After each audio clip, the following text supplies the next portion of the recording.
Bonjour à tous. Je vais vous parler en fait de l'étude qu'on a menée depuis 2 ans concernant la possible augmentation du risque de phlegmon au cours de l'angine chez les patients qui recevaient des anti-inflammatoires non stéroïdiens.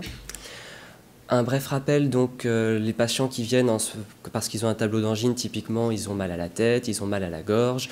Quand on les examine, on remarque au fond de leur gorge, les amygdales et tout ce qui est autour n'est pas forcément très beau.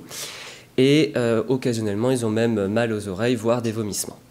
L'angine, on peut vraiment l'avoir à tout âge de la vie. Dans notre étude, on a retrouvé des patients à partir des premiers mois de la vie jusqu'à plus de 100 ans.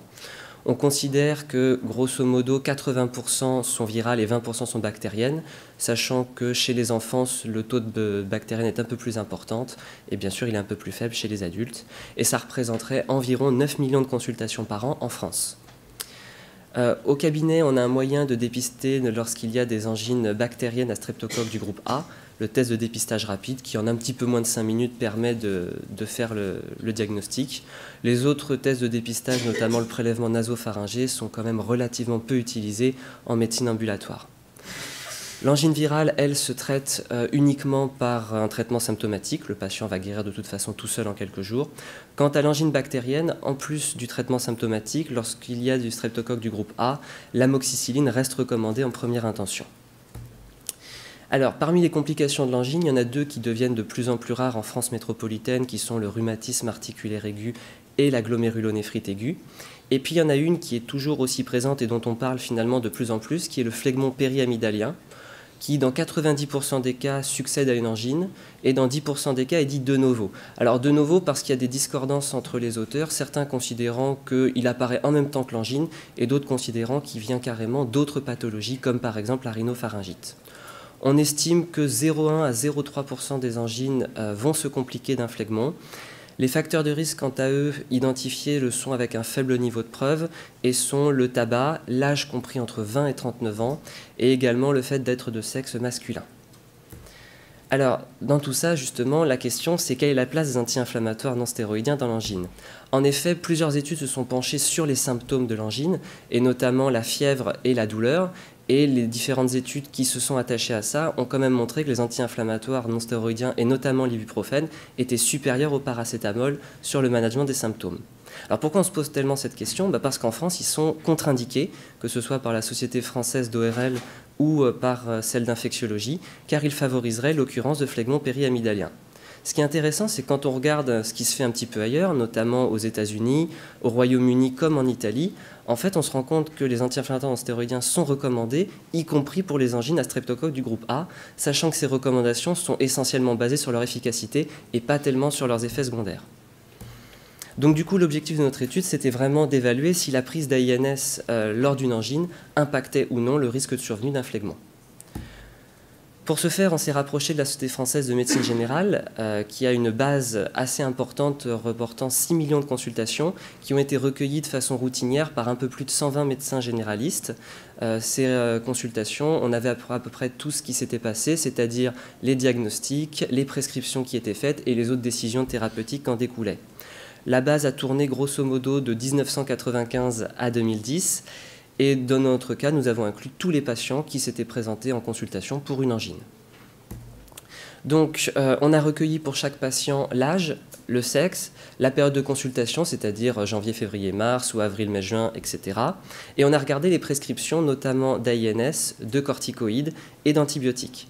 Et pour chacune de ces consultations pour angine, on a regardé si dans les 15 jours qui suivaient, le même patient n'avait pas reconsulté un des médecins de la base pour la survenue d'un phlegmon périamydalien. Donc notre étude est une étude cas témoin nichée dans une cohorte et nous avons analysé les variables en utilisant une régression logistique multivariée.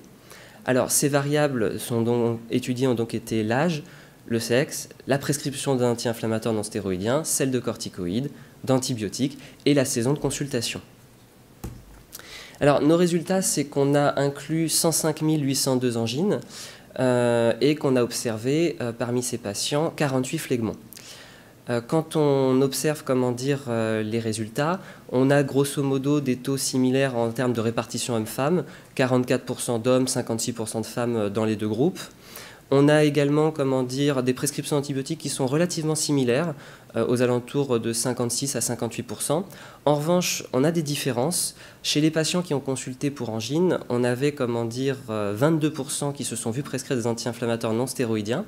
Mais parmi ceux qui sont revenus parce que leur angine s'était compliquée d'un phlegmon, en fait, 42% étaient sous AINS. Et on a aussi les mêmes discordances en ce qui concerne les corticoïdes, avec 4 et 12% respectivement.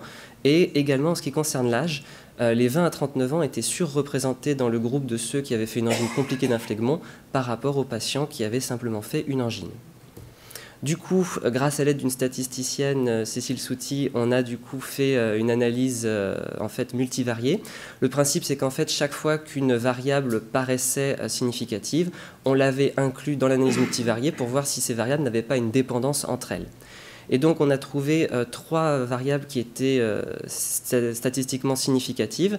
Donc, bien sûr, celle qu'on étudie en premier, la prescription d'AINS, avec un odds ratio à plus de 2,8.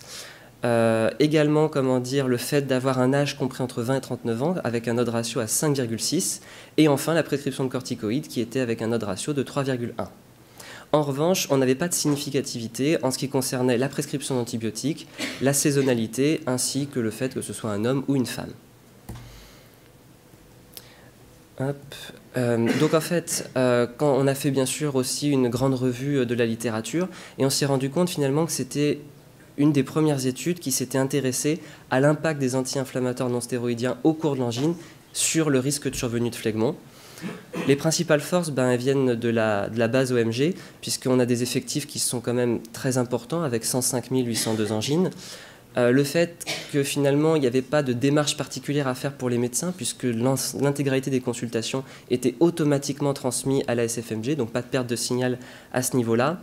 Et le fait que d'un médecin à l'autre, les résultats étaient plutôt comparables, vu que chaque médecin utilisait le dictionnaire des résultats de consultation, avec des critères obligatoires, ce qui faisait que chacun devait valider les mêmes critères pour dire qu'il avait vu une angine ou un phlegmon. En revanche, il y a quand même plusieurs limites, la principale venant du fait que comme c'est une étude rétrospective, on n'a pas fait de randomisation, donc on ne peut pas être sûr que les patients qui ont reçu des anti-inflammatoires non stéroïdiens n'étaient pas déjà ceux qui étaient le plus à risque de faire un phlegmon. D'autre part, il y a quand même 2 données qui nous auraient vraiment intéressés. C'est le fait de savoir s'ils fumaient ou pas, puisque c'est considéré quand même comme un facteur de risque. Or, on ne l'avait pas dans la base. De même, comme le test de diagnostic rapide n'existait pas au début de la base, eh bien, on ne pouvait pas savoir s'il était positif ou pas, et même s'il était fait ou pas. Enfin, la dernière chose, c'est que le phlegmon, c'est quand même quelque chose d'assez intense d'un point de vue symptôme.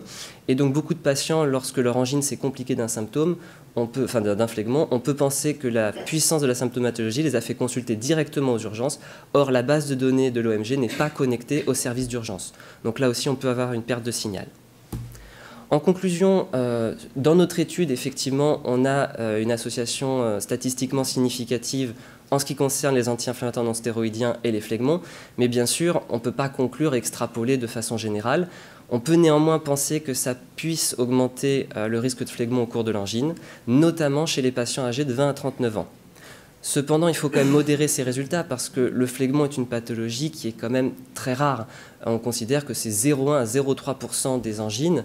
Donc effectivement, est-ce que multiplier ce risque par 3 justifie de se priver de l'effet bénéfique des anti-inflammatoires? La question se pose et a priori, il faut se la poser avec le patient en lui expliquant la balance bénéfice-risque, d'autant plus que comme les anti-inflammatoires, ils peuvent se les procurer tout seuls en pharmacie. S'ils ne nous croient pas, ils vont y aller tout seuls. Voilà. Et donc, il y aurait vraiment intérêt à faire une étude prospective pour pouvoir limiter au maximum les biais et être un petit peu plus sûr de tout ça. Je vous remercie.